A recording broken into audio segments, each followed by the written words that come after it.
지금 여기 오신 분들 모두 청소년 상담사 시험 공부하시는 분인가요? 네. 아, 그런가요?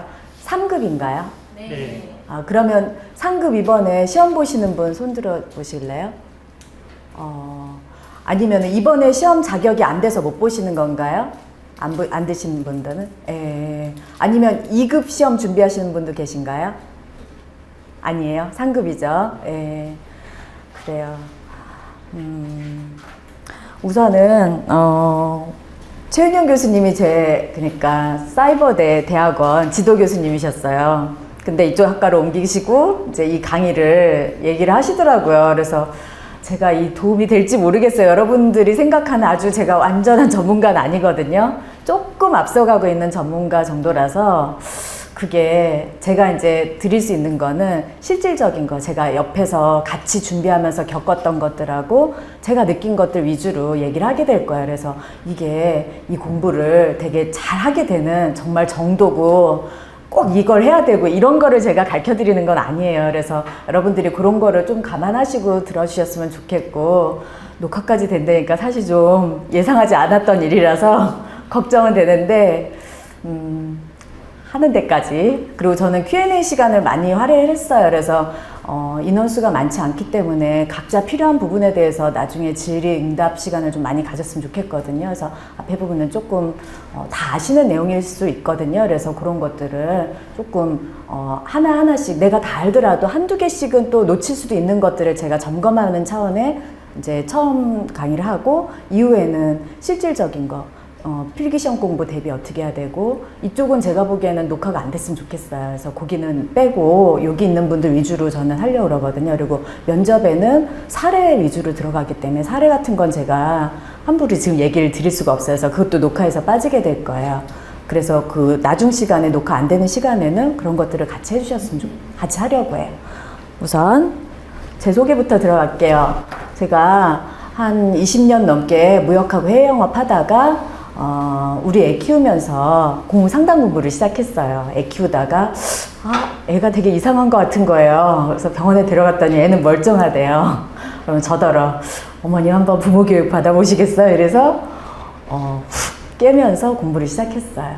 그래서 2011년에 한양사이버대 3학년 상담심리학과 편입해서 거기 졸업하면서 인턴 수료하고 바로 졸업하고 또 대학원 또 들어갔어요. 여기 대학원 들어가서 이제 다른 대학원들을 알아보니까 임상 과목이 우리 대학원이나 대학 학부만큼 잘 돼 있는 데가 없어서, 그래서 우리 대학원을 전 선택했고 또 우리 교수님들하고 더 잘 알고 싶어서 이 학과를 선택했었어요.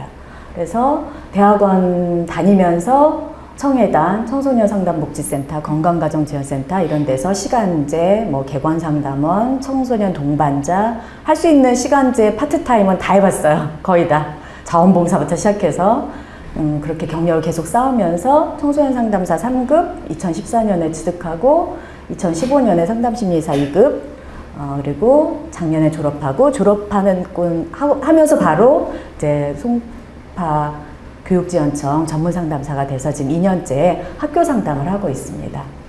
오늘 목차는 이런데요. 자격증 정보하고 시험 접수까지는 여러분들도 거의 다 아는 거예요. 다 그 청소년 상담사 신청하는 시험 접수하는 사이트에 다 나와 있는 정보거든요. 근데 그 정보들 중에 여러분들이 체크해야 될 것 또는 제가 알아야 될 것들을 미리 설명할 거예요. 그런 것들을, 그러니까 여기는 그냥 체크하는 과정이다 이렇게 생각하시면 되고, 그 다음은 필기시험하고 면접 사례 공부가 지금 제일 중요하실 것 같아요. 그 다음에 세 번째, 면접 시 예상 질문 답하기. 지금 면접까지는 좀 앞선 얘기기도 해요. 왜냐면 면접이 12월이죠. 이번 시험에 붙으면은. 그래서 좀 앞선 얘기긴 한데, 여러 번 들어도 면접은 대비할 게 너무 많으니까 이번에는 제가 면접 얘기를 많이 할게요. 그리고 면접에 대한 얘기는 어디서 듣기가 쉽지 않으실 거예요. 그리고 면접 대비를 할 수 있는 사이트도 홈페이지도 알려드릴 테니까 거기에 있는 후기들을 많이 참고하시면은, 오늘 제가 한 거는 사실 거기에 비하면 세 발의 피해요. 그래서 거기 다음 카페를 알려드릴 테니까 그 정보를 활용하시고 나중에 또 Q&A는 여러분 개인적으로 질문을 해주시면 좋을 것 같아요.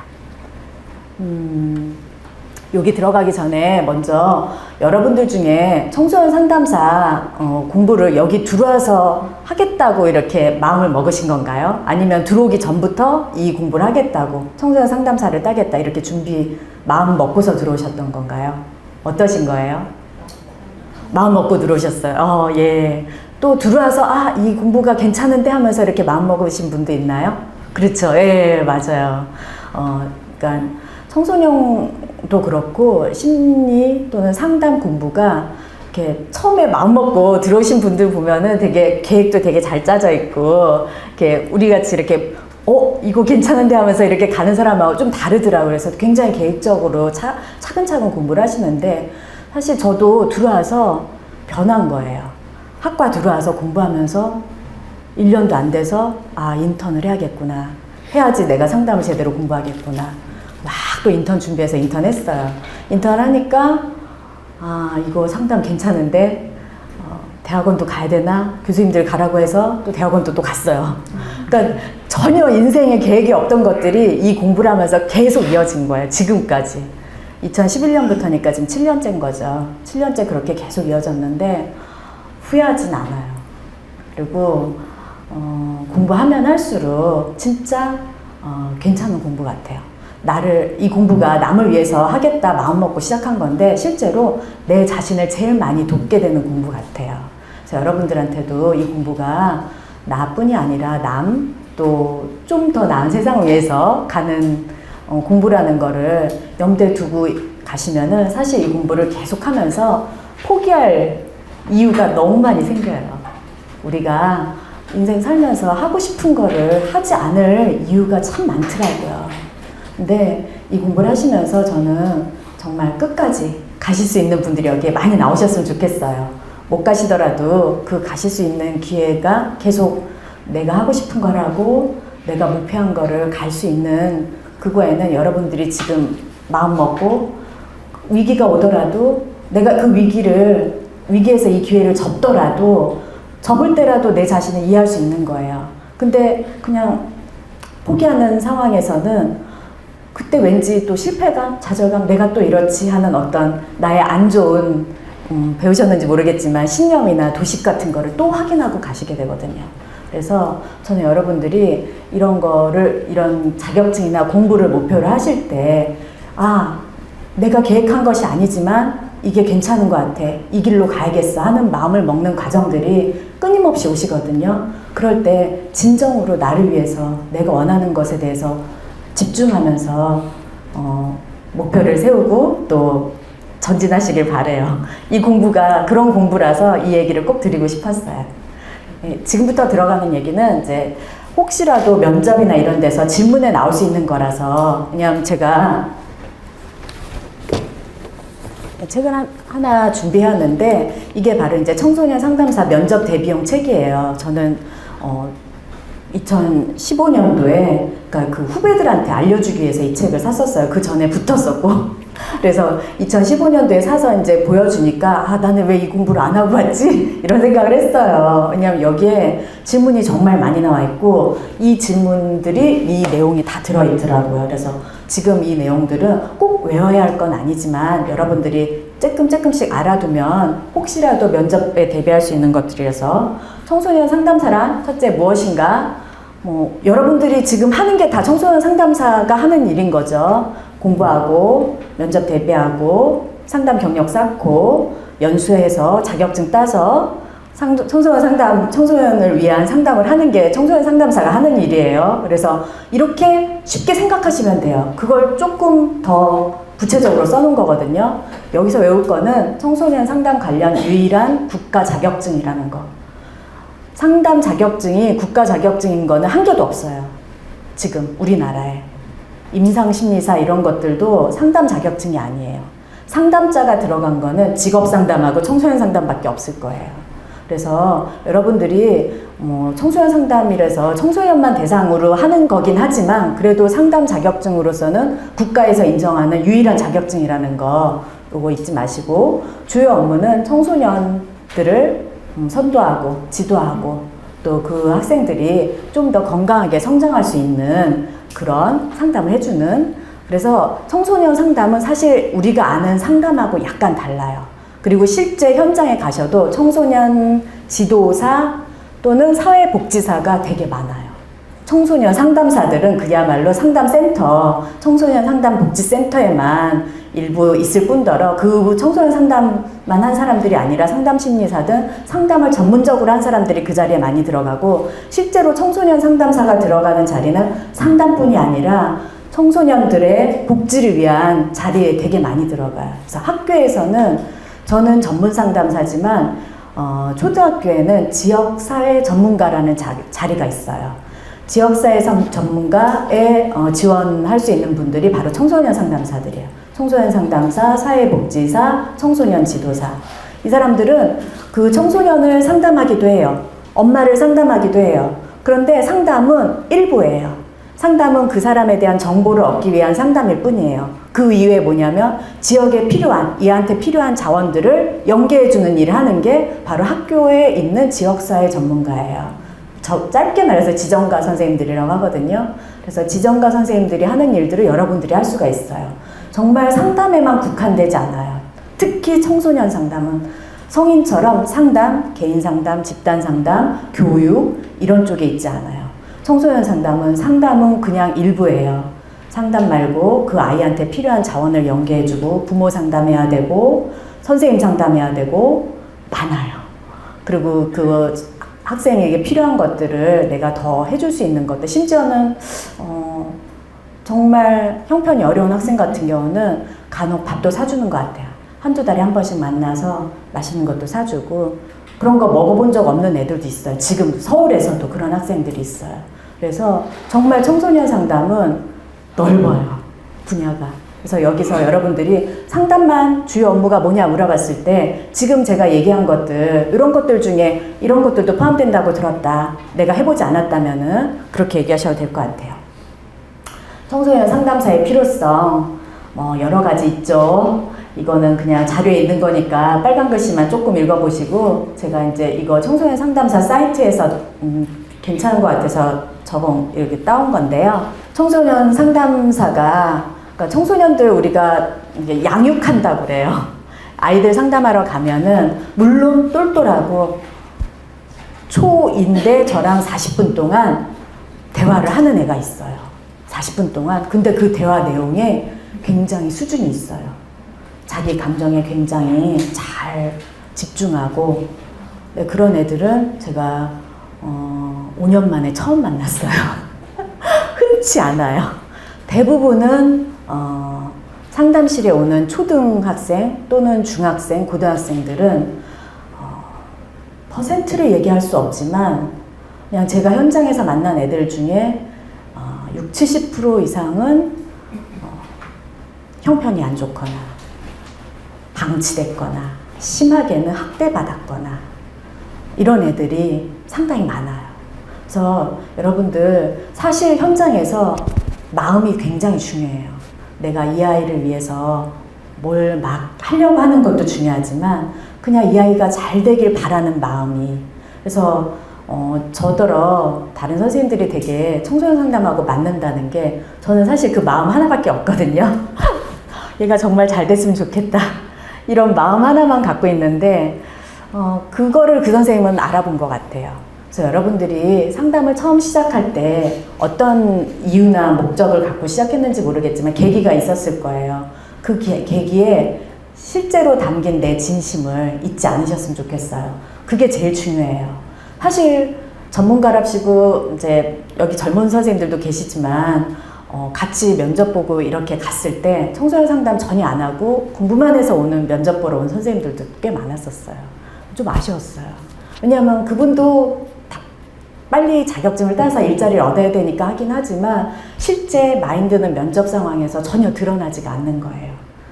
그러니까 사실은 어느 상담사든 면접에서는 인성이 제일 중요하거든요. 내가 이 직업을 하기 위해서 내가 얼마나 많은 고민을 하고 어떤 목표를 갖고 이 일을 하는지. 그래서 여러분들이 계속 이거를 제가 강조하는 이유를 나중에는 아셨으면 좋겠어요. 진짜 면접 볼 때 그게 중요해요. 실제로 면접에서 지금 탈락률이 점점 높아지고 있거든요. 제가 처음 2012년, 13년에 공부할 때는 면접 10명 중에 1명밖에 안 떨어져 이랬어요. 거의 90%였어요. 90% 정도. 근데 지금 80%대로 떨어졌어요. 네, 작년에도 81%인가 80 몇 프로밖에 안 돼요. 점점점 떨어지고 있어요. 그래서 면접에서 그런 것들이 걸러지는 게 전문적인 전문적인 내가 지식이 없어서 떨어지는 게 아니에요. 3급에서는 전문적인 지식을 요구하지 않아요. 그냥 해보고 여기에 대해서 공부를 한 사람들이니까 필기시험 붙어서 온 거예요, 면접에. 그러니까 면접에서 모르는 질문, 전문적인 지식 왔을 때 생각이 안 난다고. 읽은 것 같은데. 이게 더 점수 딸지도 몰라요. 모르는 거 괜히 억지로 얘기하려고 하지 말고 3급이니까 3급 준비할 때는 숙제 모른다고. 그런데 만약에 내가 그 상황이면은 얼른 책을 찾아서 해보든가 잠깐 시간을 벌겠다. 잠깐만 기다리라고 하고 시간을 벌어서 찾아서 읽어주겠다. 이런 것들이 훨씬 창의적이고 여러분들이 실질적으로 이 사람이 그 위기 상황에 왔을 때 잘 대처할 수 있겠구나 하는 답을 할 수가 있어요. 그래서 여러분들이 제가 자꾸 인성이나 여러분들이 계속 상담사를 왜 하려는지에 대해서 계속 질문을 하고 고민을 하게 만드는 이유가 여기에 있거든요. 이거를 하려고 하는 거를 내가 설득이 돼야 돼요. 내가 이해가 되고, 그래서 그런 것들이 그 사람들이 보면은 나와요. 단어는 좀 틀리고 어설퍼도, 이 사람 되게 고민한 사람이구나 하는 게 나오거든요. 그런 것들을 여러분들이 준비할 수 있길 바라면서, 여기 전문 상담사의 양성, 그쵸? 이런 것들 중요하죠. 또 상담사의 자질도 향상시키고, 또 높은 자질을 가진 인력을 선발하고 이런 것들이 국가 자격제도의 목적이에요. 그리고 이렇게 어렵게 청소년 상담사를 따면 어디서 일하냐?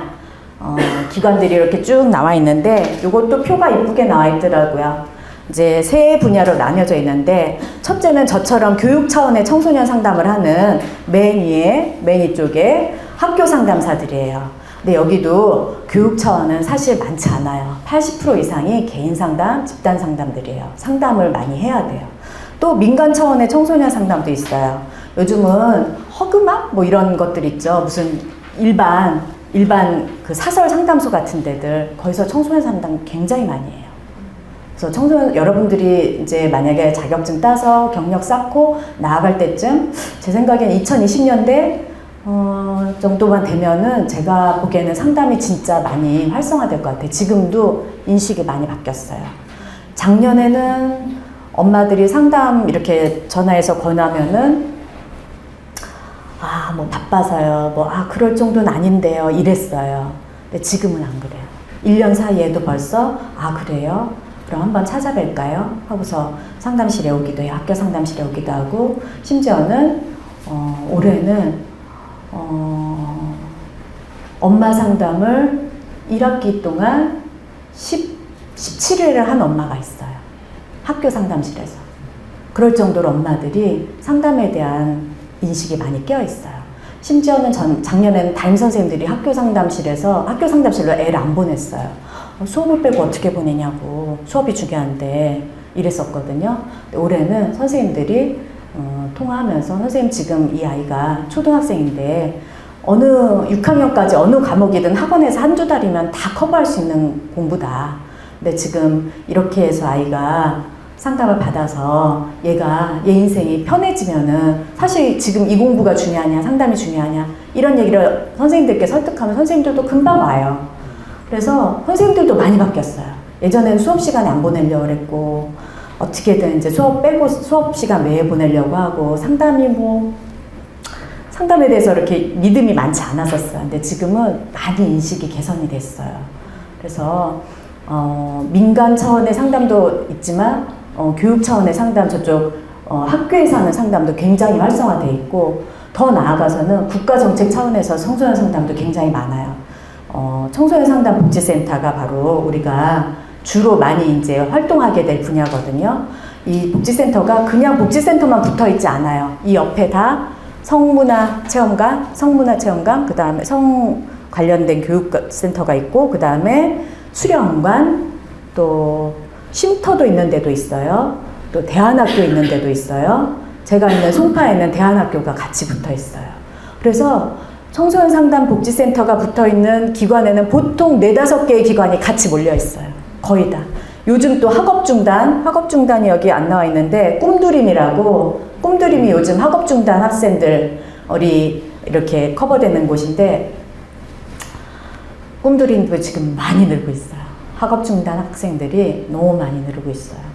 그래서 특히 중학교에서 학업중단이 결정되는 애들이 많거든요. 그래서 그런 아이들이 그냥 어른들이 있는 사회로 배회되지 않게 많이 끌어들이도록 이렇게 만든 게 꿈드림인데, 꿈드림이 다 커버하지 못해요.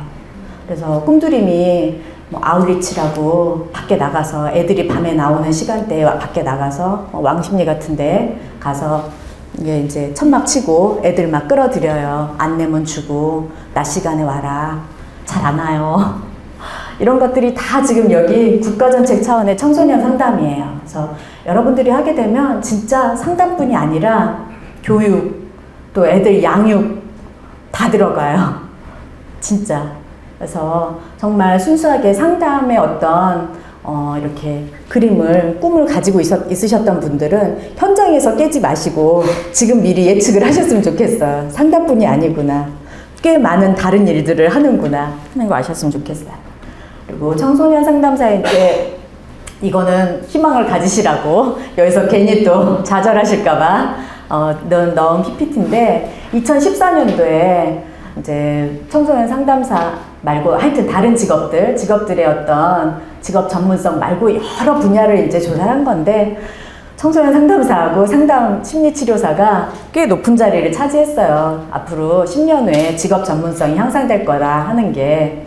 왜냐면 지금 여러분들이 시중에 이제 자격증 다 따고 열심히 공부해서 나가서 상담 취업을 하잖아요. 월급이 대졸 초임의 발끝도 못 쫓아가요. 진짜 그래요. 그래서 제가 무역할 때 연봉이 꽤 됐었거든요. 근데 그거 차고 여기 오기까지가 진짜 힘들었어요. 현실적으로 먹고 사는 게 아니라 그냥 봉사한다는 마음이 아니면은 하기 힘든 일이에요. 진짜로 그래요. 실제로 청소년 상담 복지센터가 그나마 급여가 낮다고 하는데 실수령액이 180 안팎이에요. 실수령액이 초임이 그것도 굉장히 꿰차기 힘들어요. 이미 많은 사람들이 자리를 차지하고 있어서 그 인력들이 돌아가면서 일을 해요. 경력 있는 사람을 어디서 소개받고 이런 식으로 쉽지 않아요. 또 제가 학교 전문 상담사잖아요. 제가 한 달 실수령액이 작년에 167만 원이었어요. 근데 그거는 9개월 반만 나와 있어요, 월급이. 비정규직이어서 지금같이 방학 때는 또 월급이 안 나와요. 그래서 학교 상담사들도 형편이 그렇게 좋지는 않아요. 그리고 청소년 상담 복지센터가 좀 낫다지만 그러고 일반 시중에 아까 저기도 있었죠. 뭐 이렇게 개인 사설 상담소 이런 데는 시간제로 가면은 좀 나을 수도 있어요. 시간제로 여러 개라면 나을 수 있어요. 그런데 전일제로 가도 뭐가 문제냐면은 상담을 계속 끌고 나가야 돼요. 그러니까 그분들의 고충은 뭐냐면은 내 도덕성을 계속 그 사설기관의 사설기관의 어떤 뭐 쉽게 말해서 소위 사장, 주인장하고 계속 싸움이 나야 돼요. 그럼 그 사람은 상담이 계속 연결이 돼서 돈을 계속 벌어야 되는 게 목표잖아요. 상담이 잘 되는 것도 중요하지만 하지만 상담사는 그게 아니잖아요. 은밀하게 이 엄마와 아이의 사생활을 다 알고 문제가 뭔지 아는데 상담이 여기서 끝이고 얘 형편에는 여기서 돈 내고 이거보다는 어디 가는 게 나아요. 무료가 나아요. 또는 얘는 여기 이거보다는 딴 게 나아요. 이럴 때 그걸 내 소신껏 할 수 있느냐. 여기서 이제 사설 상담소에서는 부딪혀요. 여러분들이 이런 게 부딪힌다고 해서 사설 상담소 가지 말란 뜻 아니에요. 싸워가면서 하면 할 수 있어요. 그 사람도 어차피 상담소를 계속 운영할 사람이니까 내가 설득할 수 있겠죠. 이런 어려움들이 어디든 조금씩 다 있거든요. 그래서 그런 것들을 내가 얼마나 잘 이걸 포용하고 갈 수 있을지. 이 얘기를 하는 이유도 면접 질문에 이런 게 있어요. 면접 질문에 이런 게 나와요.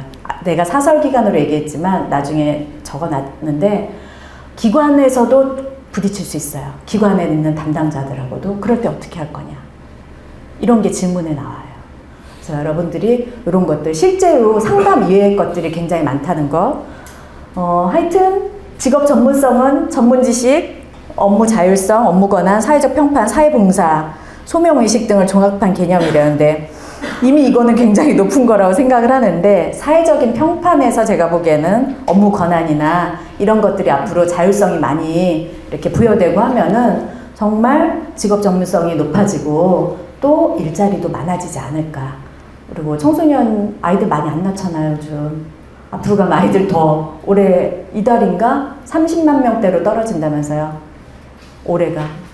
그러니까 아이들 지금 진짜 많이 안 낳는 거예요. 그러면 앞으로 진짜 아이들 교육이 뭐 골드 세대가 되지 않을까 그쪽이 이렇게 돈 나오는 그런 쪽이 되지 않을까 하는 생각도 들어요. 그래서 여러분들이 저는 꽤 괜찮은 공부를 하시는 거라고 생각합니다. 이것도 문제 중에 하나인데, 3급 청소년 상담사, 2급 청소년 상담사, 1급 청소년 상담사가 각각 하는 일이 다르다. 근데 이것도 사실 2급이나 1급에서 나올 수 있는 질문일 것 같아요. 이것에 대해서 물어본다면. 근데 3급이 어떤 거냐.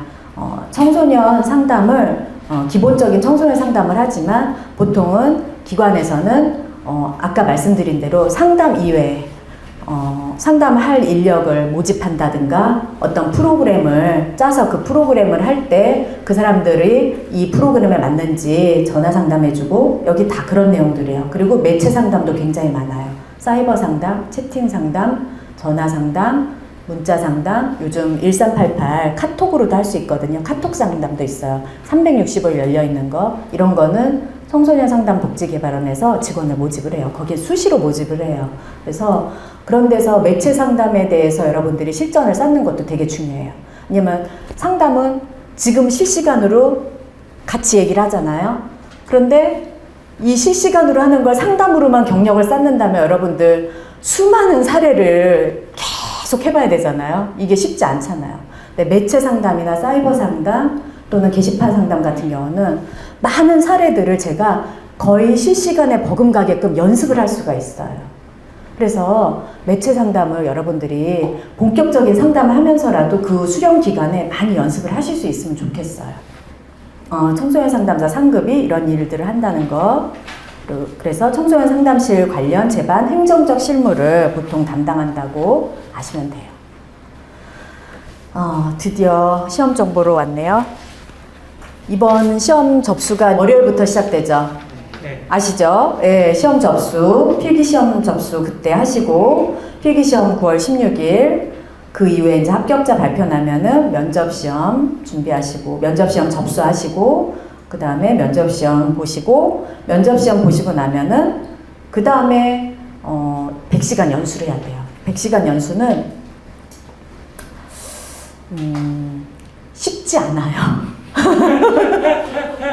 죽는 줄 알았어요. 100시간 연습하느라고. 100시간 중에 20시간은 사전 연수예요. 그래서 20시간은 여러분들이 거기서 주는 과제를 해서 제출하면 돼요. 정해진 날짜까지. 뭐 사이버 상담을 잘 이렇게 적어서 제출을 하거나, 그다음에 청소년 관련 기관의 자료를 이제 검색을 해서 뭐 리포트식으로 만들어서 보내는 거, 이런 것들이 이제 몇 가지 있어요. 그래서 그런 것들이 한 20시간 되고, 나머지 80시간을 제가 9일 동안 하루도 안 쉬고, 건대 쿨하우스 요즘 거기서 많이 하더라고요. 9일 동안은 거기서 연수를 받는데 죽겠더라고요. 하루에 거의 아침 9시부터인가? 9시부터 5시까지인가? 6시까지인가?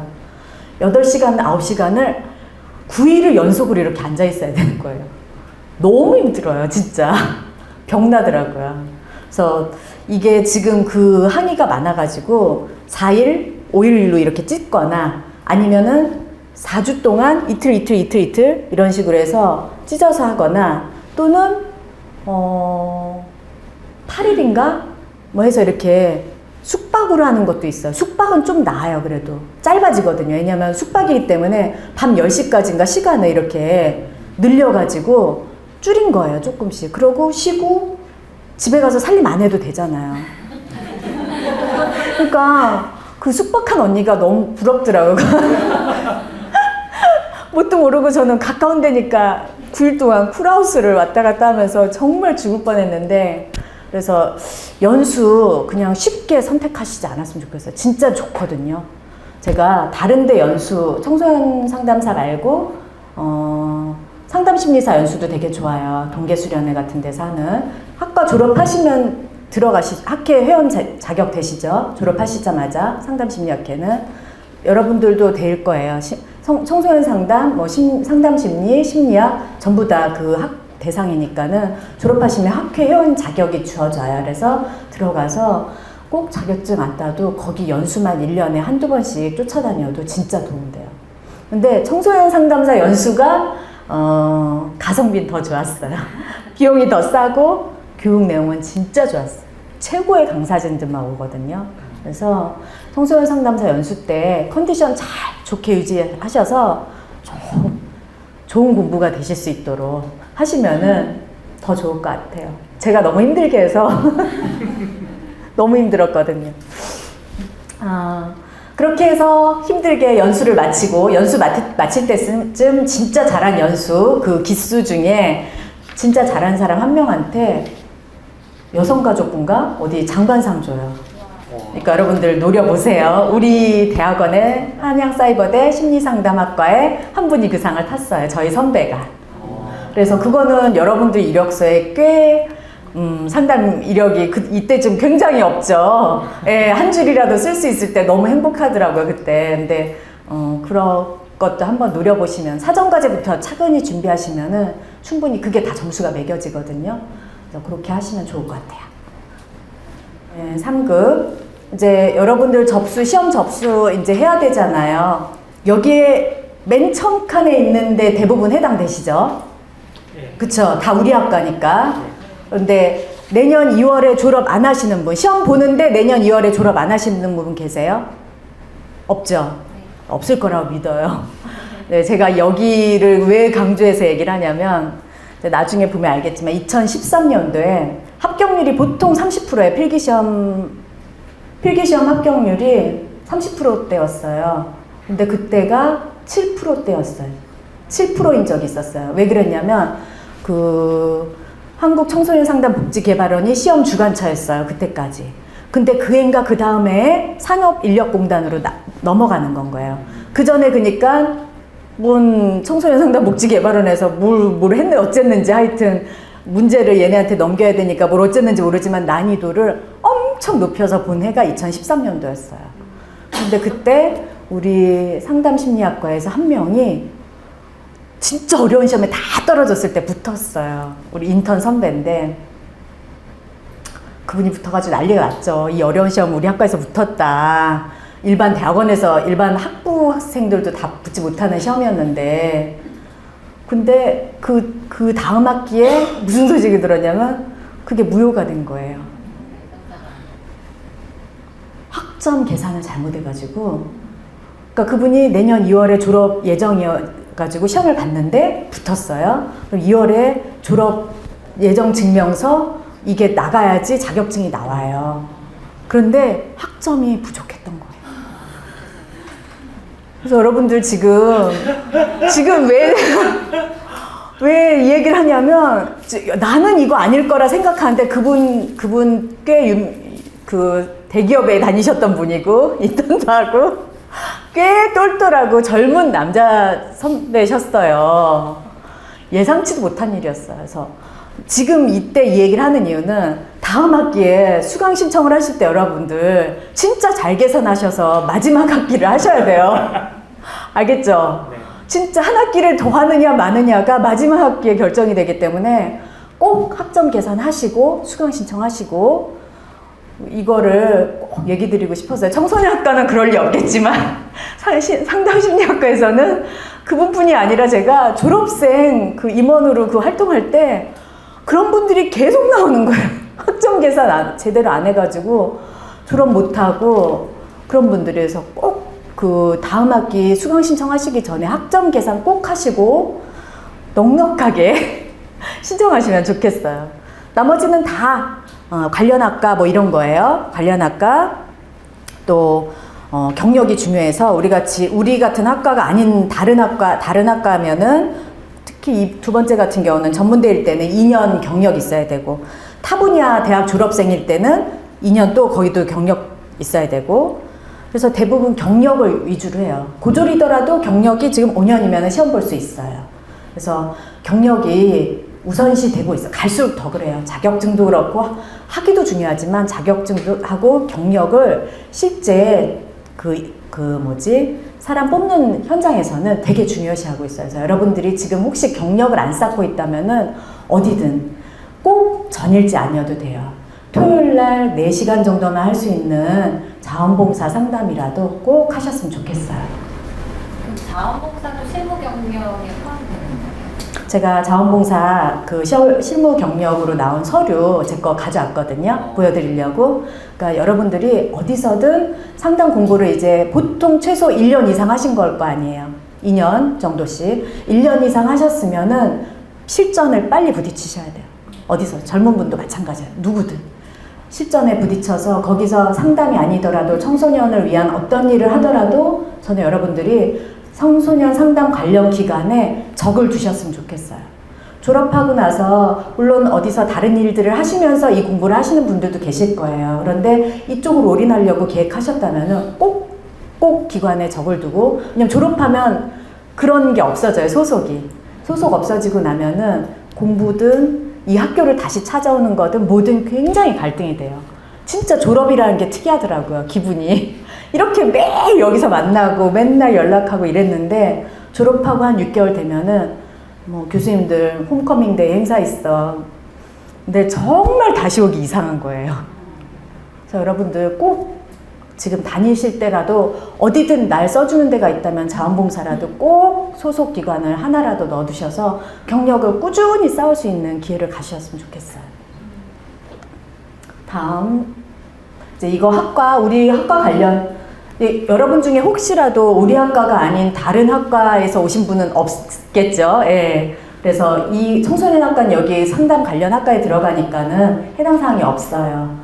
혹시라도 이제 다른 학과에 왔을 때 만약에 다른 학과 또는 복수전공, 부전공으로 이 청소년 학과를 할 때는 특히 복수전공일 때 복수전공으로 청소년학과를 했다면은 문제가 없어요. 학위 취득에. 근데 청소년학과를 부전공을 했다면은 청소년학과에 전공 과목 4개를 이상을 이수를 하셔야 돼요. 이 4과목을 밑에 보이시죠?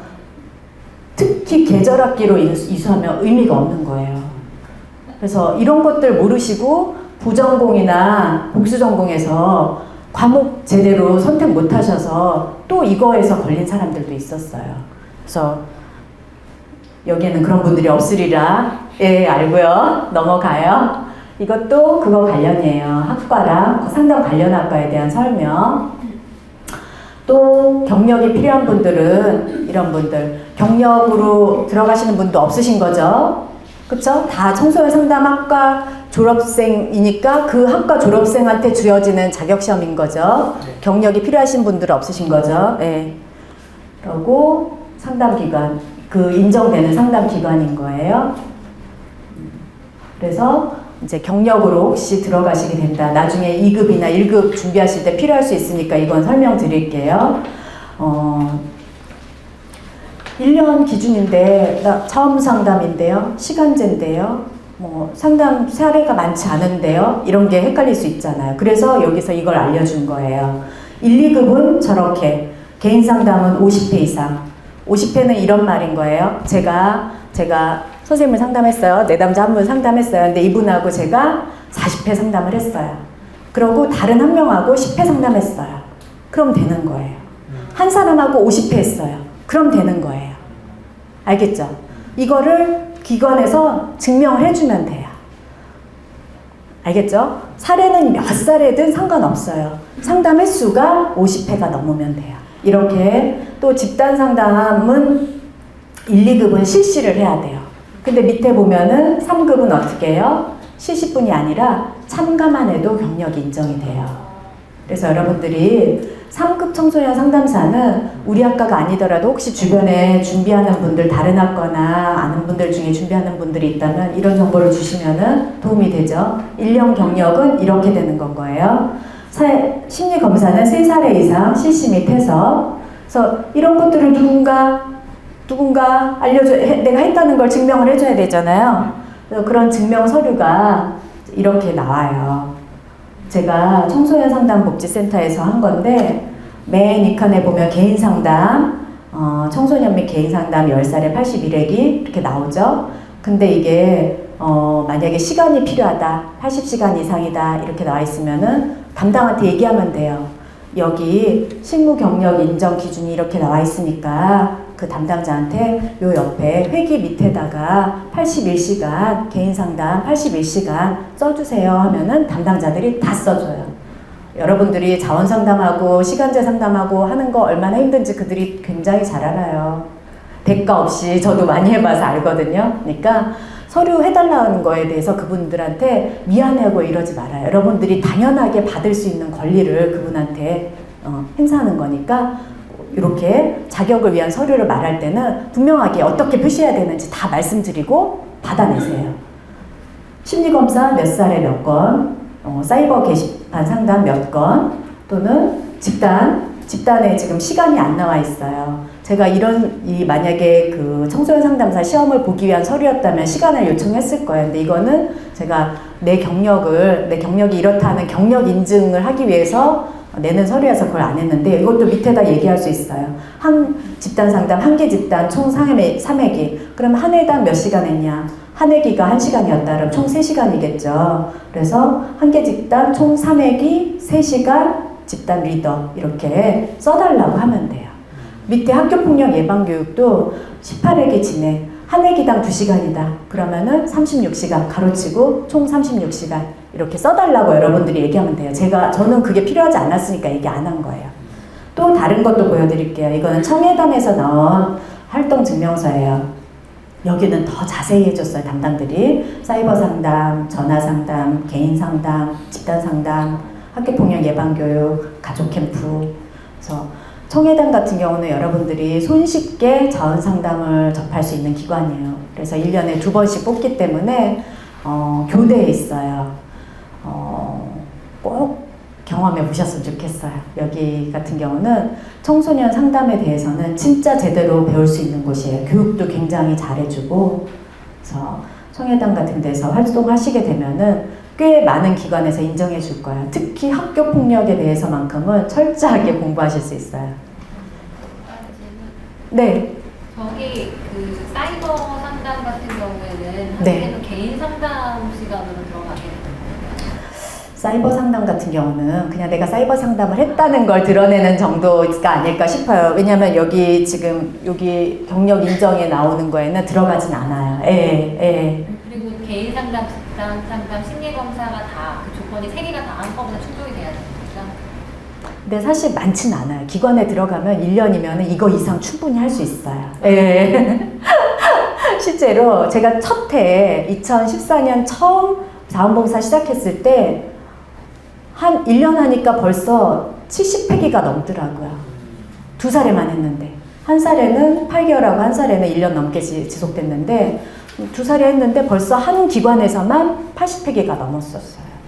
그러니까 사실 기관에 정만 두면은 여기 경력은 충분히 1년에 저거 이상으로 쌓으실 수 있어요.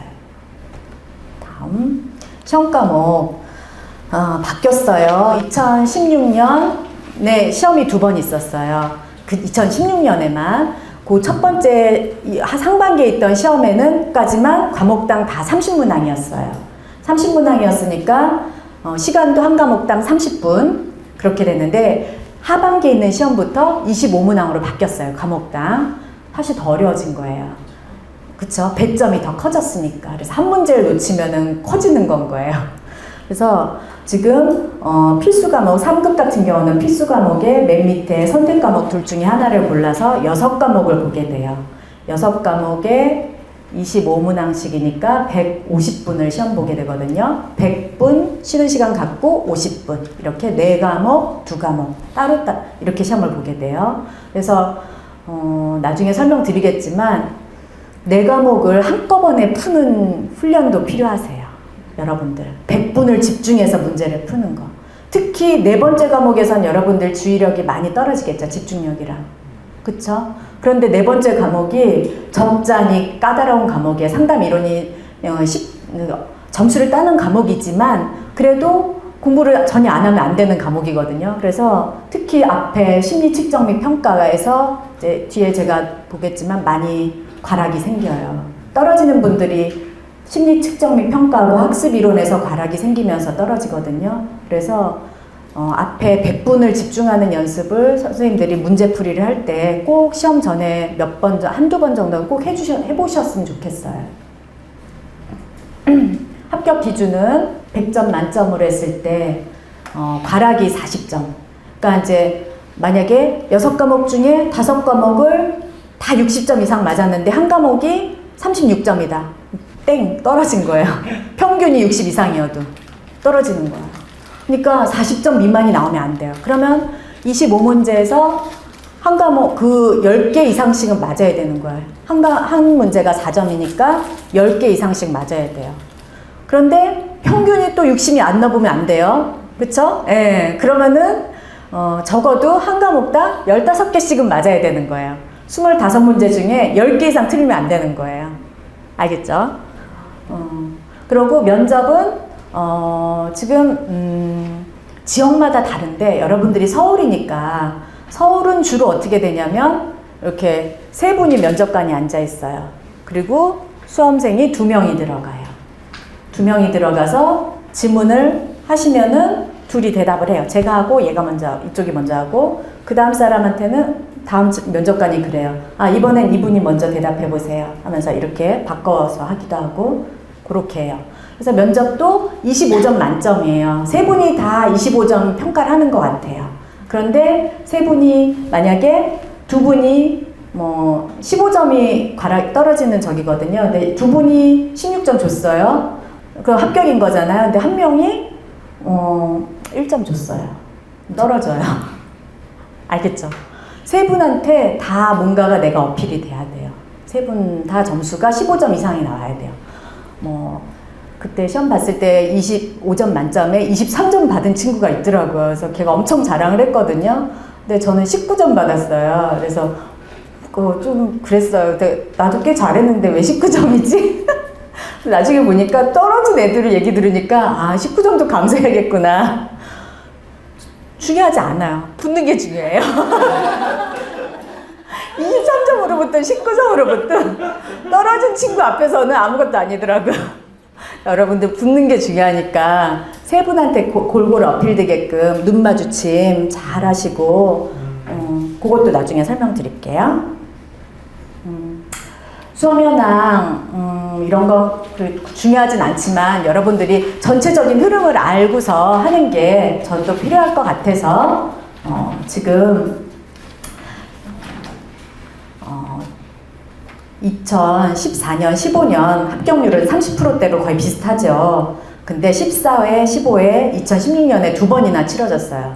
이때 왜 2번이나 치러졌냐면 2015년도에 이 관련법이 개정이 돼서 청소년 상담, 특히 청소년 상담하는 이런 기관에 학교부터 시작해서 모든 기관에 자격증이 없는 사람이 실무자가 되지 않게, 자격증 없는 사람은 이제 실무자로 채용이 안 되는 거예요.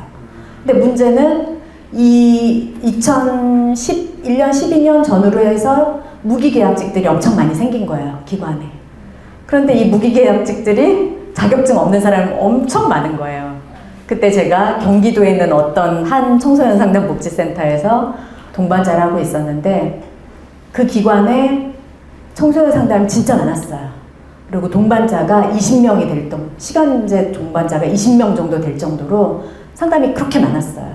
그런데 시간제 동반자들은 자격증이 빵빵해요. 학력도 그렇고. 근데 그 시간제 동반자들을 다 관리하는 그 직원들이 자격증 없는 사람이 5명이나 됐었어요. 황당했어요. 그래서 그분들이 저한테 설명을 해주더라고요. 2016년에 시험이 왜 2번이나 있냐. 기관의 그런 현실적인 인력들이 자격증을 취득할 수 있게끔 시험을 2번 친 거예요, 이때. 근데 이때 발표 자료는 뭐냐면 젊은 청년층 일자리 개선을 위해 일자리를 많이 늘리기 위해서 이런 거다. 실제로는 기관에 자격 없는 사람들이 진짜 많아요. 그래서 그 사람들한테 진짜 자격증을 제대로 그 사람들을 무기계약으로 이미 잡아놨는데 자를 수도 없잖아요. 그러니까 할 수 없이 현실적으로 이런 방법을 만들어서 이때 합격률 보세요. 3급 52.6%예요. 엄청나요. 그러고 그 다음에 15회에서 왜 떨어졌냐? 이게 바로 이제 맹점인 거예요. 14회까지가 바로 한 과목당 30문제일 때였어요. 근데 뒤에 15회에 한 과목당 25문제로 바뀐 거예요. 바뀌었고 이때부터는 시험도 난이도가 좀 조절이 됐겠죠. 그래서 이 사람들 이때 시험 기출은 한 번밖에 없어요. 한 과목당 25문제인 기출은 이거 하나밖에 없는 거예요. 여러분들은 이거 하나밖에 없어요, 기출이. 근데 앞에 기출들이 필요 없냐? 아니죠. 해놔야죠. 공부해야죠. 그래서 앞에 기출들도 같이 공부를 하시고 하되 25번까지 풀었을 때 4시간대가 어떻게 되는지 30문항씩 쭉 풀었을 때 4시간대가 어떻게 되는지를 같이 체크해 두시면 좋을 것 같아요. 공부하실 때 25문제를 보더라도 30문항을 풀 때 30분 이내로 풀면은 내가 25문제도 25분 안에 풀겠죠. 그쵸? 한 문제당 1분 꼴이니까. 그래서 하시고 2016년에 그래서 2회였다는 거 5년간 필기시험 합격률 5년간 필기시험 합격률이 보이시죠? 2013년 이전에는 정말 7, 80%였어요. 저희 상담심리사 자격증 딴 분들도 그래요. 보면 다 붙었었다고. 근데 지금 저희도 상담심리사도 20%대로 알고 있어요. 20% 미만으로 합격률이. 그래서 청소년 상담사도 지금 합격률이 점점 떨어지고 있죠. 필기시험. 예. 근데 저는 우리 학과에서 떨어지진 않을 거라고 생각해요. 특히 3급은. 여러분들 과목 중에 혹시 뭐 심리평가도 하시나요? 심리평가 하죠. 지금 어느 분이 하신 과목 하나요? 유성진 교수님. 예. 그러고 그러니까 유성진 교수님께 MMPI랑 리스크 웨이즈까지고 그 다음에 로시아나 이런 쪽은 그쵸. 예. 그러니까 임상 과목이 세기 때문에 우리 학과에서 떨어질 리는 없을 거라 생각을 해요. 특히 3급은 과목별 얘기도 같이 드릴게요. 3년간 면접 시험도 계속 떨어지고 있어요. 지금 면접도 제가 말씀드렸다시피 보통 제가 준비했던 2013년, 14년도에는 10명 중에 한 명 아주 특이한 답을 하지 않는 한 떨어지지 않는 그런 면접이 지금 80%대로 됐어요. 그래서 면접도 어느 정도 이렇게 선별을 면접에서도 이분들이 하는 것 같아요. 그래서 통계 자료 이제부터 이제 시험에 대한 얘기를 하게 되면은 상급이 보면 다들 50점대 이상이에요. 그쵸? 응시자의 평균이 50점대 이상인데 40점대가 나오는 게 심리 측정 및 평가랑 학습 이론이에요. 그래서 학습 이론도 적잖이 어려운 과목 중에 하나인데 학습 심리학도 여러분들 수강하셨나요? 네. 학습 심리학. 혹시 학습 심리학 수강 안 한 분? 수강 안 하셨으면 수강한 분이 교환을 좀 해주셨으면 좋겠어요. 교환을 좀 받아서라도 학습 심리학 같은 경우는 교환을 좀 다시 훑어볼 필요가 있어요. 그래서 교환을 보면서 공부를 준비하는 게 좋고 학습 심리학은 분명히 알지 않으면은 몰라요. 공부하신 분들 아시죠? 학습 심리학은 분명히 알아야 되는 개념들이 있어요. 그래서 그 개념들을 꼭 하시고 심리 측정 및 평가는 우리 심리평가 과목으로 충분하다고 생각이 돼요.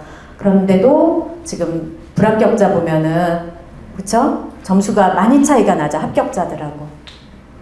그래서 합격자들하고 불합격자들을 차이 점수가 되게 큰 과목이 바로 이 두 과목이거든요. 그리고 가락에도 문제가 되는 과목이고 그래서 두 과목 같은 경우는 여러분들이 과목 이수를 하셨다면은 교환 같은 거를 주교재를 다시 읽어보긴 쉽지 않으니까 보통 둘 다 500페이지 안팎으로 돼요. 주교재는. 그래서 교환 잘 정리된 교환 또 공부하면서 만드셨던 저기 요약 노트 같은 것들 꼭 한 번쯤 훑어보고 하셨으면 좋겠고, 달달심리 문제 보시고 내가 생전 처음 보는 학자 이름이 막 몇 문제 나와요. 멘붕 오시면 안 돼요. 다 그래요. 선배들도 다 그런 문제를 봤던 거고, 그래서 절대 저는 멘붕이 왔었거든요. 첫 과목이었는데 맨 끝에 세 문제에는 처음 보는 학자가 이름이 나왔었어요. 그래서 너무 놀랐었어요. 네, 놀라지 마시고 그 세 문제 놓쳐도 붙으니까 여러분들 그래요. 과목에 대해서 제가 얘기 드리고 싶은 건 그렇게 해요. 그리고 우리 중에 청소년 상담, 그러니까 그 사회복지사 같은 거를 하신 분이라면은 선택 과목은 청소년 수련 활동론도 재밌을 것 같아요. 청소년 지도사들이 하는 과목인 것 같아요, 이 과목은. 그래서 청소년 수련 활동론 과목을 수강해서 여러분들이 공부를 했었다면은 둘 중에 쉬운 과목 선택하시면 돼요, 여러분들은. 저는 상담 쪽 공부여가지고 청소년 이해가 좀 쉬웠던 것 같아요. 그래서 제 친구들은 거의 다 청소년 이해를 수강했는데, 청소년학과 같은 경우는 두 과목 다 개설이 돼 있을 것 같아요. 그래서 여러분들이 조금 내가 더 점수를 잘 받았던 과목을 하시는 게 좋아요. 두 개는 다 보는 거 아니고 한 과목만 보는 거니까. 그리고 둘 다 사실 점수 없는 과목이에요. 둘 다. 조금만 아신다면은 그래서 얻을 수 있는 과목이고, 그래서 이거는 이렇게 시간 이렇게 배분 잘 하시고 100분, 1교시가 100분, 뒤에 거는 50분. 그래서 이 쉬는 시간도 전에는 꽤 길었어요. 왜냐면 시험 시간대가 더 컸으니까. 예, 그래서 거의 1시간 넘게 점심 이렇게 1시간인가? 되게 긴 시간 쉬면서 다음 시간 공부도 하고 이랬는데, 지금은 그 정도는 아닐 것 같아요. 100분이면 1시간 40분밖에 안 되니까 시험이 보통 9시인가? 9시 반에 시작하거든요. 그럼 오전에 다 끝나버려요.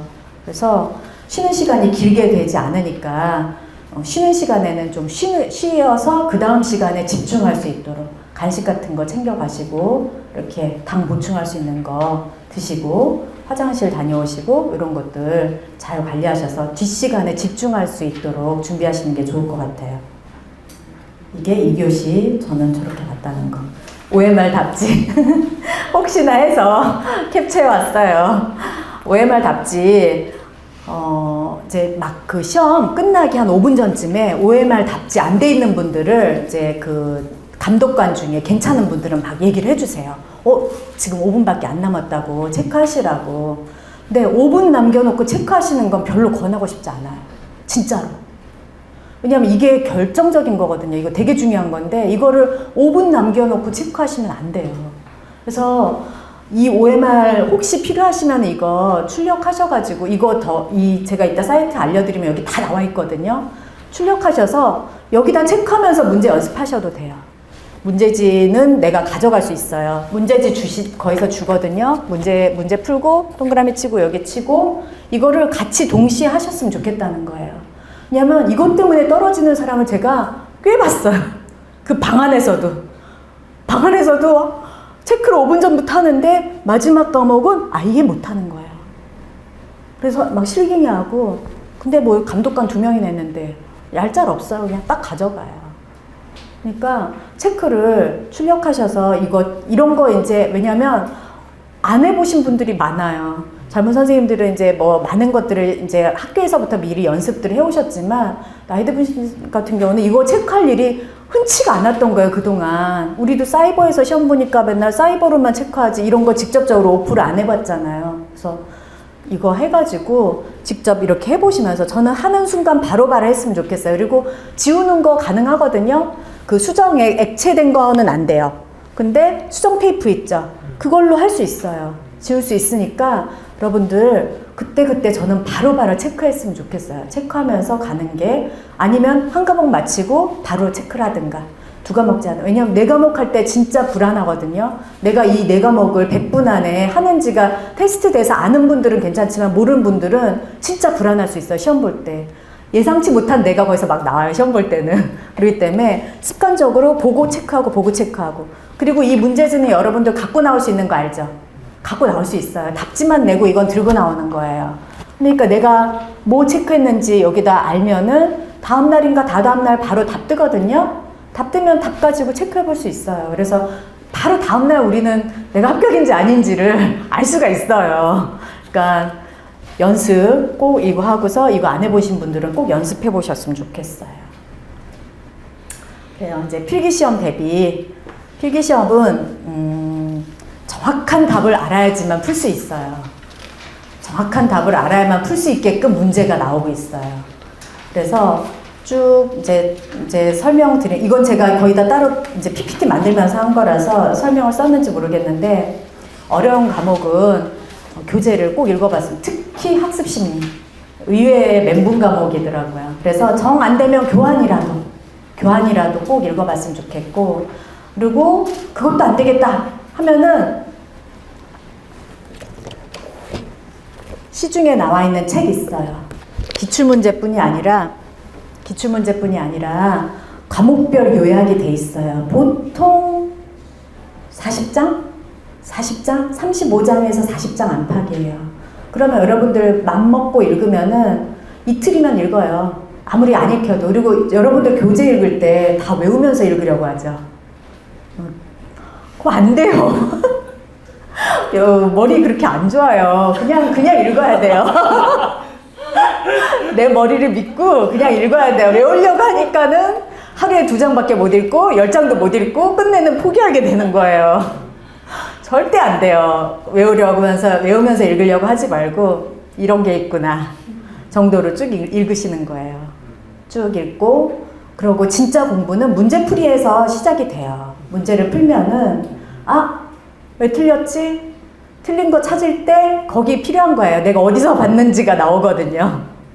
그래서 정 시간이 없으시면은 시중에 나온 책, 저런 자격증 대비 책에 요약본이 다 나와 있어요. 그래서 그 요약본이라도 꼭 읽고 하셨으면 좋겠어요. 그리고 꼭 추천하는 거 5개년도 기출문제 풀어보기. 대부분 청소년 상담사 3급은 5개년도 기출문제가 나와 있어요. 2급은 2개년도. 그래서 청소년 상담사 3급은 5개년도 기출문제를 푸는데 저는 이렇게 풀었어요. 발달심리만 풀었어요. 하루는 발달심리만 시간 30분, 저는 30분이었으니까 25분, 여러분들은 25분 하고 발달심리만 25분. 한 해 풀어요. 25개 중에 10개 맞아요. 15개를 오답 노트를 해야 돼요. 너무 많잖아요. 그래서 그때는 쭉 읽어보기만 하세요. 그러고 틀린 거 다시 왜 틀렸는지 찾고. 그래서 첫 회나 2회째, 3회째 공부하는데 시간이 많이 걸려요. 기출문제를 풀더라도. 왜냐면 틀린 거를 찾아서 왜 틀렸는지 분석을 해야 되니까. 그래서 거기에 시간 투자 많이 하시고 4회, 5회부터는 이거 뭐 내가 붙을 것 같아요. 문제 풀면서 이미 붙을 것 같은 기분이 들어요.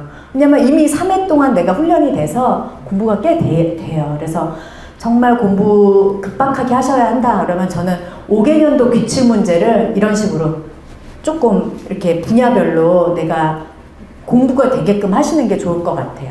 그래서 발달심리 먼저, 그 다음 거 먼저, 그 다음 거 먼저 이런 식으로 과목별로 다 한 다음에 연필로 체크한 것도 다 지워요. 다 지워서 그 다음에는 4과목 1, 2, 3, 4 1교시 하는 4과목 먼저 또 쭉 풀어봐요. 시간 재면서 그러고 나서 거기서도 마지막 거기서 틀린 것들은 오답 노트를 만드시는 게 좋아요. 그 다음 제가 틀린 문제 정답 이해하고 오답 노트 만들려고 하시는 게 나중에 시험장 가서 문제 푸는 거 안 돼요. 교환도 안 읽혀요. 떨려서 안 돼요. 근데 여러분들의 자기가 만든 오답 노트는 진짜 잘 읽혀요. 왜냐면 내가 알거든요. 왜 내가 여기다 이거 썼는지 알고 어디에서 무슨 문제 틀려서 이거 된지 알기 때문에 오답 노트만큼은 여러분들이 꼭 만들었으면 좋겠어요. 오답 노트 노트에다 필기하셔도 되고 그냥 틈틈이 저는 그냥 쳤어요. 쳐서 되게 조그맣게 요만하게 만들었어요. 그러니까 양 앞뒤로 하니까 그러니까 조그만 종이로 앞뒤로 해서 4장밖에 안 나왔어요. 8페이지인 거예요. 그러니까 마지막 시험 하루 전 이틀 전에는 그 오답만 읽었어요. 그냥 오답만 쭉쭉 읽어가면서 그렇게 갔어요. 그래서 시험 시뮬레이션 꼭 돌려보는 거 100분 동안 4과목 할 수 있는 거 그거 꼭 체크해 보셨으면 좋겠고요. 또 아동기 청소년, 이거는 이제 제가 문제예요. 이게 왜 정확히 알아야지만 된다는 게 왜 그러냐면은 이런 류의 문제가 되게 많아요. 이런 류의 문제가 제가 2016년도 거만 찾아봤더니 한 과목당 이런 문제가 여기서 제대로 골라야지만 맞을 수 있는 거잖아요. 하나라도 잘못 고르면 틀리는 문제잖아요. 그래서 이거 보기를 딱 주고 이 중에 다 맞는 것은, 이 중에 다 틀린 것은, 이 중에 맞는 것만 고른 것은, 이런 문제가 한 과목에 적게는 3개, 많게는 집단 상담에 7개나 나왔어요. 장난 아닌 거예요. 그래서 정확히 알아야 되는 거예요. 이것도 읽어보면은 아동 청소년기 발달 정신병리에 관한 설명, 옳은 거, 기억, 청소년기보다 아동기에 발병하는 품행장애가 예후가 더 안 좋다. 그쵸. 더 좋다. 네, 더 좋다 아니죠. 안 좋다죠. 네. 니은은 맞죠. 디귿 어떤 것 같아요?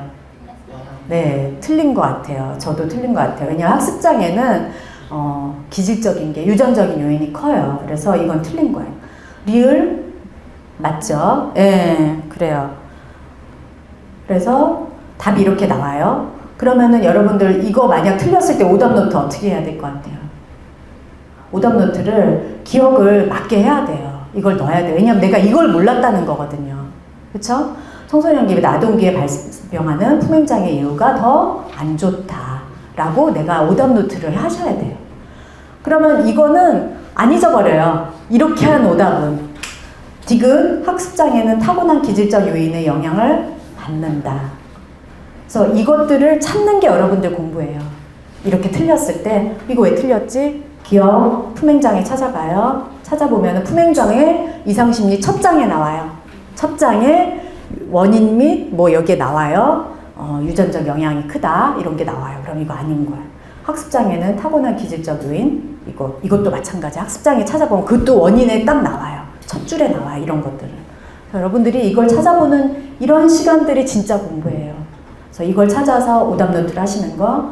필기는 이렇게 준비하시면 떨어질 리가 없어요. 그리고 이미 공부를 다 하신 거기 때문에 심지어 제가 아는 분 중에는 기출 3회분만 풀고서 와서 붙는 친구도 있었어요. 그러니까 그거는 개인적인 요인이 너무 크기 때문에 설명을 너무 많이 드릴 수가 없어요. 여러분들한테. 진짜 나를 믿고 기출만 열심히 하셔도 할 수 있어요. 갈수록 어려워지고 있고 시험이. 그래서 자꾸 이런 이제 제가 아는 노하우를 자꾸 알려드리려고 하는 게 그런 거예요. 문제를 과목별로 풀어보면은 그나마 제가 책에서 못 읽었던 것들에 대해서 조금 알게 되거든요. 그래서 과목별로 발달은 발달대로 먼저 다 풀어보고 상담 원리는 상담 원리대로, 심리 측정 심리 측정대로. 그리고 심리 평가 과목 같은 경우는 시중에 나와 있는 임상심리사 문제집이 있어요. 거기에도 꽤 문제가 많이 나와요. 심리 평가 관련 문제가. 그래서 그 문제도 풀어보실 수 있다면 좋겠죠. 그리고 내가 취약한 과목이 있죠. 취약한 과목은 가능하면 교환이라도 꼭 읽어보셨으면 좋겠어요.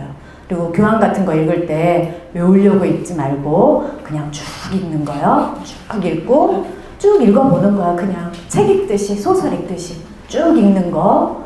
그렇게 해서라도 읽는 게 안 읽는 것보다 나아요.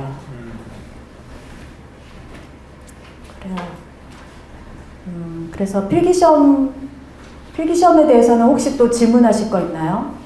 필기시험은 사실 이제 더 얘기 드릴 게 없어요. 제가 아는 건 다 알려드려서. 필기시험은 그러면 마치고, 필기시험 이제 제가 오답노트 저는 뭐 이렇게 하겠다 이런 걸로 한 거고, 저거보다 이제 더 짧게 쓰죠. 아주 그냥 저 혼자만 이해할 수 있는 말로 여러분들도 하실 때 짧게 양을 줄여서 내가 이것만 보면 알 수 있는 정도로 짧게 정리를 하시는 게 필요해요. 이것도 아까 얘기 드렸던 거 마지막에 오답노트 반복해 읽기. 왜냐면 오답노트에서 나중에 문제 풀어보면 아시겠지만 틀리는 문제만 틀려요. 맞는 문제 계속 맞고 틀리는 문제 계속 틀려요. 특히 발달 심리학자들 중에 이론들이 이렇게 순서대로 정리된 이런 사람들 거는 그냥 공부하셔야 되는 거예요. 그런 것들은 외워야 돼요. 그래서 그런 것들은 꼭 하셔야 돼요. 그 문제는 계속 나오기 때문에 틀리는 거거든요. 그래서 계속 나오고 반복돼서 나오는 것들은 꼭 하고, 혹시 심리평가 수강을 안 하셨다. 하는 분들 중에는 임상심리사 문제, 필기시험 대비 문제가 문제집이 잘 나와 있어요. 그래서 그런 시험 문제를 많이 풀어보는 것도 도움이 되실 것 같아요. 이런 것들이 이제 기출문제집, 요 앞에가 기출문제, 필기시험 기출문제예요. 기출문제집 출판사마다 약간 달라요. 출판사마다. 그래서 니은 그 출판사 같은 경우는 문제집 한 권이 기출문제만 나와 있어요. 밑에 답이고 뭐고 해설이고 하나도 없어요. 그리고 다른 한 권에 해설이 있어요. 그러니까 요거가 좋은 분들은 요런 책을 사서 공부하시는 게 좋아요. 밑에 자꾸 설명을 보려고 한다 하는 사람들은 요런 내용이 좋죠. 근데 시옷 그 출판사는 문제 있고 밑에 설명이 다 나와 있어요. 그러니까 그거 같은 경우는 여러분들 중에 난 이 스타일이 좋아. 난 바로바로 아는 게 필요해. 하는 분들은 그 문제가 더 좋겠죠. 그래서 출판사 책도 가서 보면 여러분들한테 맞는 책이 있어요. 그래서 그런 책을 골라서 보시면 돼요. 두 군데 거 사서 보실 필요 없을 것 같아요. 한 군데 것만 쭉 파도 충분히 돼요. 그리고 지금은 문제집들이 되게 잘 나와 있어요. 제가 할 때는 진짜 막 이렇게 길어서 반씩 접어서 뒤로 넘기고 막 이러면서 했었는데 지금은 딱 책으로 나와가지고 공부할 마음만 있으면 충분히 하시고 계획 세워서 지금 몇 주 남았죠? 거의 6주 남았나요? 그쵸? 네. 6주 남았어요. 그러면은 적어도 3주 이내에는 교재 읽어보시면서 기출문제를 조금씩은 풀어보셔야 돼요. 적어도 2, 3회분은 풀어보셔야 돼요. 그리고 나머지 3주에 나머지 것들 하셔야 돼요. 한 번씩 더 반복하는. 3주를 어떻게 나눌지. 일주일 동안 내가 2과목 끝낸다. 2과목 되죠? 그쵸? 일주일에 2과목 한다. 그러면 3일에 한 과목 해야 되는데 3일을 어떻게 해야 되겠냐? 기출문제 한 번 할 때 25분 걸리죠? 25분은 금방 가요. 근데 25분에 오답 노트를 만드는 시간이 굉장히 길게 가요. 교재 읽어가면서. 그러니까 하루에 2회분 하면은 여러분 성공일걸요? 그쵸? 하루에 발달심리 2회분 하고 교재 찾아보면서 공부하시면은 성공인 거예요. 이렇게 내가 공부할 양을 찢어가지고서 얼만큼씩 할지 목표를 정해놓고 하시는 것도 좋아요. 그래서 3주, 최소 4주 안에는 기출문제 다 풀어보고 교재도 한 번쯤은 다 훑어본다. 이렇게 생각하면은 할 수 있어요. 특히 교재가 만약에 안 된다 하면은 한두 개 교환만, 발달 또는 심리 측정 및 평가 이렇게 한두 개만, 내가 약한 부분만. 왜냐면 기출 풀면서 찾아보면 되거든요. 또 그게 공부예요. 그러니까 꼭 교재를 다 읽어야 된다. 여기에 막 사로잡혀서 교재 읽다가 시간을 막 보내시는 일이 없길 바라요. 우리 친구들 중에 그런 친구들이 너무 많았어요. 그래서 문제를 풀어보는 연습을 꼭 하셨으면 좋겠어요. 거의 지금 3시가 넘었는데요. 제가 여기서 마지막 인사를 드릴게요. 여러분들 필기시험 공부 정말 잘 준비하셔서 다 붙으셨으면 좋겠어요. 네. 수고하셨습니다.